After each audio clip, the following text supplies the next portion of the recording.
This week, as we read Joshua chapters 15 through 19, we read about the division of the land for the 12 tribes, Jacob's sons. Remember that 3 of the tribes, Reuben, Gad, and half of the tribe of Manasseh, received land on the east side of the Jordan. As you read chapter 15, you will notice that these boundaries and descriptions of the promised land are very specific. God was telling Israel exactly what to do, and he was giving them just what they needed. There was no excuse for disobedience. A map is posted on Monday's reading that shows you where the tribes are located, and you can reference them this week as you read the chapters. Although Joseph was one of Jacob's 12 sons, he did not have a tribe named after him.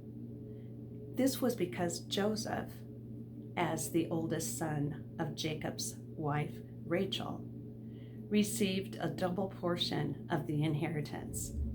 This double portion was given to Joseph's 2 sons, Ephraim and Manasseh, whom Jacob considered as his own. This is covered in chapter 16. Women rights appear in the 17th chapter. Women did not traditionally inherit property in Israelite society.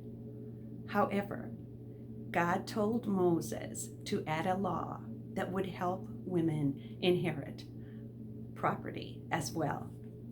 Joshua was now carrying out this law. In the manner of Zelophehad, a descendant of Manasseh, who had no sons, only daughters, the women received land along with his brothers. We find in chapter 18 that Israel moved the religious center from Gilgal to Shiloh. This was probably the first place where the tabernacle was set up permanently. Its central location in the land made it easier for the people to attend the special worship services and yearly feast. At this time, 7 of the tribes had not yet been assigned their land. They gathered at Shiloh, where Joshua cast lots to determine which areas would be given to them. Using the sacred lottery, God would make the choice, not Joshua or any other human leader. We conclude the week with the final chapter being the division of the remaining 5 tribes. There were several good reasons for establishing this well-set boundary. Number 1, the boundaries gave each tribe ownership of an area, promoting loyalty and unity that would strengthen each tribe. Number 2, the boundaries delineated areas of responsibility and privilege, which would help each tribe develop and mature.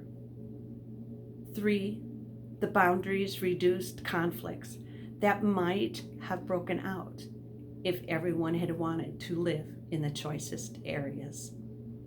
And 4, the boundaries fulfilled the promised inheritance to each tribe. This week was full of information, and next week we will conclude the reading of the book of Joshua. Won't you check in? Because Biblical Shakers will make it way more enjoyable for you. And I pray that the Lord will put a hunger on your heart